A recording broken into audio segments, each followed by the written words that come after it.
E aí, voltando ao Conversando com Marga. E hoje vamos falar do quê? De dinheiro. Afinal, nós, portadores de doenças autoimunes, também precisamos de dinheiro. Precisamos de dinheiro para sobreviver, para comprar a nossa comida, a nossa bebida, para passear, para nos locomover. Para tudo a gente precisa de dinheiro. E dinheiro gera preocupação, tanto quanto quando ele é a menos, quando ele é a mais ou quando é um bem muito importante. Tem pessoas que endeusam o dinheiro, muitas vezes porque sabem que com ele compram o que é necessário, outras porque tiveram muitas dificuldades, mas cada um sabe do seu dinheiro. Nós vamos falar sobre dinheiro porque estamos numa época onde as pessoas estão guardando um pouco diferente o seu dinheiro. Como assim? Sempre aprendemos que a gente deve economizar ao menos 10% por mês do nosso salário, a gente deve guardar para uma necessidade, para um eventual investimento e tal. O importante é poder guardar 10%. Nem todos conseguem, muitos não conseguem porque seus gastos são maiores, muitos não conseguem porque o seu perfil é muito gastador mesmo, não tem o hábito de economizar. Mas enfim, quem consegue é muito bom, quem consegue economizar, guardar, tem para uma necessidade, tem para investir, tem para se divertir, tem para tudo. Hoje em dia, principalmente pela mudança da economia brasileira, a gente tem uma situação um pouco diferente quanto à economia deste valor mensal que a maioria das pessoas tenta fazer. Antigamente a gente aprendia que era importante era pôr na caderneta de poupança.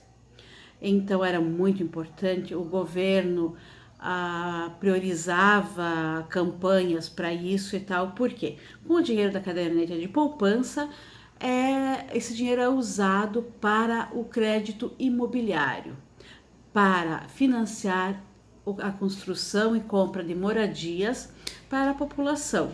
Então, costuma se fazer nos bancos a uma taxa mais reduzida, uma taxa anual, esse crédito imobiliário para se construir ou comprar a casa própria, e esse dinheiro vem da poupança, em partes, né? Vem de outros lugares também, mas boa parte vem da poupança.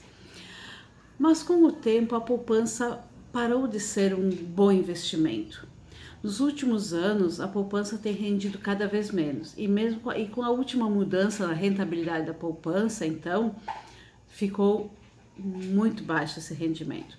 Além do que, para muitas pessoas não sabem, mas há diferença do rendimento da poupança para a pessoa física e para empresas. Empresas também podem economizar na poupança, guardar seu dinheiro na poupança. Mas o que acontece? Se uma empresa guardar dinheiro na caderneta de poupança, a rentabilidade é trimestral e tem imposto de renda sobre o rendimento. Então, o que acontece? Se a empresa tirar antes de completar o terceiro mês, vai perder os juros. E em cima da rentabilidade que tirar, quando conseguir tirar com correção, vai ter imposto de renda. Então, não é tão boa a rentabilidade para a pessoa física, pior ainda para a pessoa jurídica. Mas a poupança e o CDB tem uma coisa que as pessoas gostam muito, um fundo garantidor. Esse fundo garantidor garante até 250 mil por CPF ou CNPJ para aplicações como poupança e CDB em cada instituição financeira. Então, muita gente tem isso como um atrativo para economizar. Só que a poupança, uma rentabilidade hoje pequena, e o CDB também. O CDB ele é baseado no CDI. O CDI, por sua vez, é baseado na Selic. A Selic é essa taxa que a cada tempo é falado nos noticiários que o Copom se reúne para avaliar e estabelecer a Selic para o mês seguinte. O que acontece? A Selic hoje está muito baixa e, consequentemente, o CDI, que é baseado na Selic e que remunera o CDB, está mais baixo ainda. Nesse mês de fevereiro agora, o CDI está 0,29 a sua projeção. Então, para um CDB que rende 100% do CDI, que não é todo o CDB que rende, a rentabilidade é 0,29 bruta. Em cima disso ainda tem o imposto de renda e se for menos de 30 dias de aplicação, tem o IOF. Então, acabou ficando uma rentabilidade muito pequenininha. E a poupança? Bom, a poupança no mês de janeiro estava mais ou menos em 0,25, uma média, né? Que cada dia tem uma rentabilidade. Mas não tem imposto de renda. Enquanto isso, o CDI 100% em torno de 0,29, você vai dizer o quê? Que tem mais o imposto de renda, que o imposto de renda é assim, o que fica investido até 180 dias, a rentabilidade disso desconta 22,5%. De 181 até 360, e sobre a rentabilidade, desconta de imposto de renda 20%. Acima de 360 dias, 361 até 720, é 17,5%. E acima de 720 dias, é 15% sobre a rentabilidade. Então, para quem tem 100 mil aplicados na poupança, no mês de janeiro deu em torno de R$250 de rendimento. Já para quem tinha no CDB, deu 290, mas em contrapartida diminuiu com o imposto de renda. Então, digamos que tenha sido menos que 180 dias, 22,5 sobre 290, faz a conta aí, vai ficar muito pouco. Mas então, o pessoal começou a ver que aplicando em ações ou fundo de renda variável, fundo de ações, fundos referenciados, a rentabilidade ficou bem mais atrativa. Eu vou dizer para vocês assim que teve fundo de ações que, por exemplo, em dezembro rendeu 12%, 8%. Mas por que então todo mundo não pega e não aplica em fundo de ações?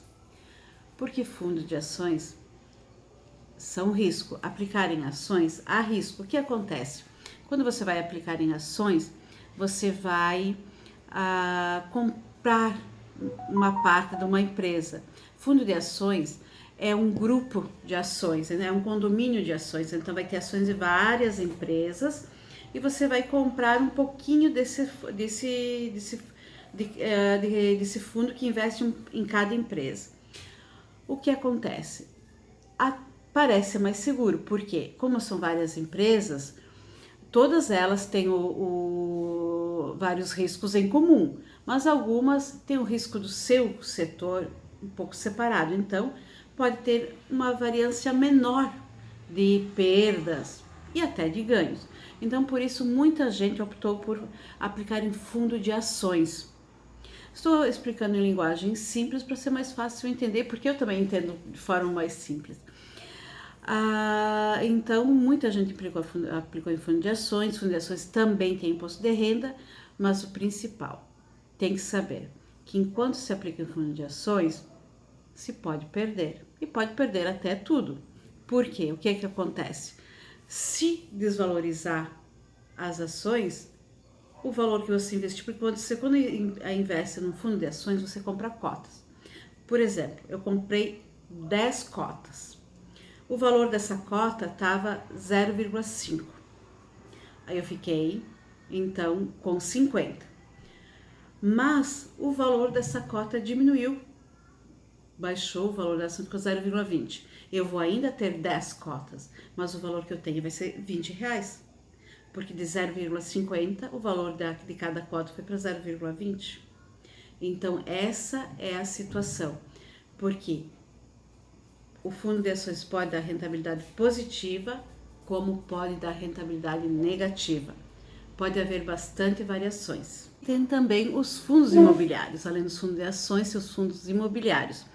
É como se você comprasse, ao invés de investir no imóvel, comprar um imóvel para ganhar o aluguel dele, você comprasse um pouquinho de cada imóvel e ganhasse no aluguel, a sua parte no aluguel. Os fundos imobiliários muitas vezes são são investimentos em imóveis físicos mesmos, outras vezes em papéis, isso é, em aplicações em fundos imobiliários. Então, também uma aplicação que, como é em renda variável, como é em renda variável, tem que ter cuidado, porque também tem uma renda variável, pode ter uma renda melhor, uma renda pior. Então, sempre é bom conhecer e lembrar do seguinte, que renda passada, o que já rendeu no passado não indica que vai render a mesma coisa no futuro. Cada época é uma época. Existem também os fundos referenciados, que se baseiam geralmente no indicador ou nos papéis do governo e tal, que também tendem a dar uma boa rentabilidade, mas mesmo referenciado em algum indicador, em algum papel, eles também podem ter variações. Então, assim, o que se sabe que sempre vai render para frente, sempre vai ter renda positiva, embora seja pequena, é o CDB e a poupança. Mas se sabe que a rentabilidade, por ser mais segura, também é menor. O que é em ações, fundos de ações, fundos imobiliários, fundos referenciados, o que acontece? Como é uma renda mais de risco, ela também tem uma possibilidade de ganho maior, como tem uma possibilidade de perda. Isso tudo depende do perfil de cada investidor. Por isso, geralmente, o seu banco vai lhe perguntar para fazer um questionário com o seu perfil de investidor, antes de você começar a aplicar. Vai ver se você é conservador, que não suporta ter riscos, moderado, que até suporta um pouco de risco, mas não suporta perder muito. Ou então, arrojado, que não importa, quer apostar mesmo, não importa, tem confiança no seu jogo e quer ganhar dinheiro e não se importa em perder. Depende do seu perfil, o gerente da sua conta provavelmente vai lhe indicar alguma aplicação. Por isso que o pessoal que trabalha com essas aplicações, tanto em instituições como bancos ou instituições de aplicações mesmo e tal, o pessoal estuda para isso, se prepara para poder lhe fazer uma boa indicação. E o importante que eu deixo nesse momento, lembre, dinheiro não traz felicidade, mas ajuda um bocado. Então, você ter uma reserva, ter com o que contar no momento futuro é muito importante. Então, planeje, estude um pouquinho, leia. O conhecimento é a melhor solução para tudo que é coisa, tanto para a sua doença autoimune quanto para o seu dinheiro. Conhecer faz você saber aonde vai investir, ter propriedade sobre o que os outros vão lhe falar, não ser enrolado, e vai fazer você se sentir melhor consigo mesmo, se sentir melhor, mais feliz e de bem com a vida. E para estar de bem com sua doença autoimune, você tem que estar de bem com a vida, não é mesmo? Ó, vou mostrar aqui para vocês a Pandora, que ainda não faz poupança, só dá gastos, mas é aqui a nova gatinha da família. E Rosna também. Um abraço para todos vocês, espero que tenha ajudado um pouquinho. E até a próxima semana com mais um Conversando com Marga. Legal!